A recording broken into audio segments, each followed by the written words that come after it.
Beethoven said when he wrote the Mrs. Lemons, he wrote in the score, music from the heart to the heart.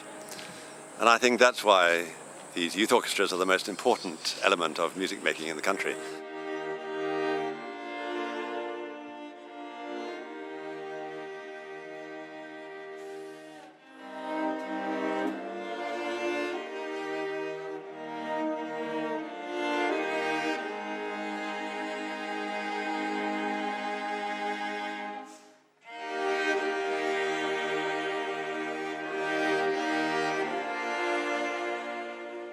When I went to that inaugural meeting of parents that Jim McCullough called in end of 1966, I had no conception that things were going to What was going to go on. We were just a group of parents who were going to help Jim out in sort of, shifting chairs at rehearsals and transport and that sort of thing.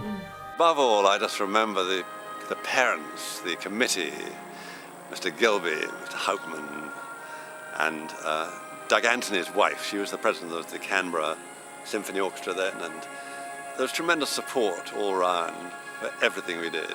And so today, coming back, I feel I've come home again.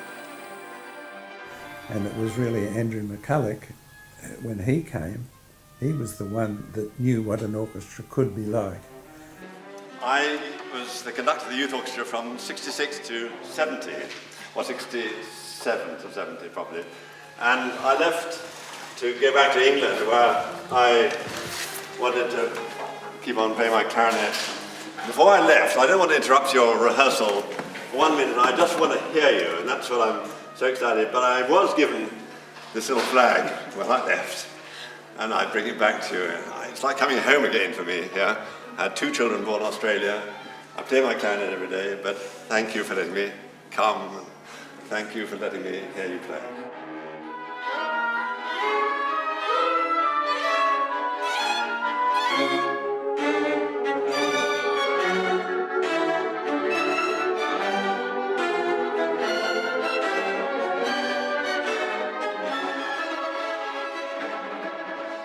It's only in the 60s that the individual youth orchestras began to appear in like Brisbane and Canberra. Well, Brisbane was the first one and in Hobart. Queensland, Yeah. and I think we were probably the second. And then there was, and now just about every We were certainly town and before city's got a Sydney. youth orchestra.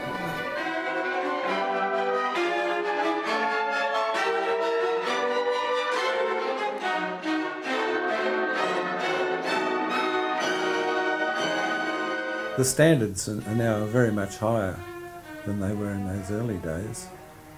And Canberra's population was very small, and the population of music teachers was also equally small. Yes.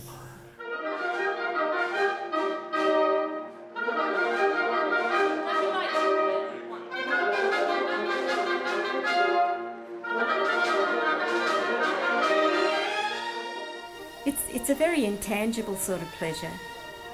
A lot of people never have it because either they're not exposed to it or they're exposed to it and it's not something that they enjoy.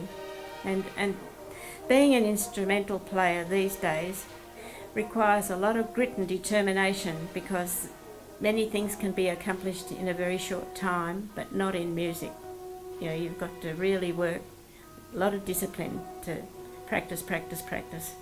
I also had a photograph from a trip we went to Tasmania. I don't know if you can see that. Coming back, and I was obviously being given a bunch of flowers, but there we were. The parents raised all the money. We went down there. I remember we played Orpheus in the Underworld, the overture I see there rehearsing today. So the music doesn't change, but we all do. These young people in this very difficult transition from childhood to youth to adulthood, music is one of the most exciting and most important things in the world.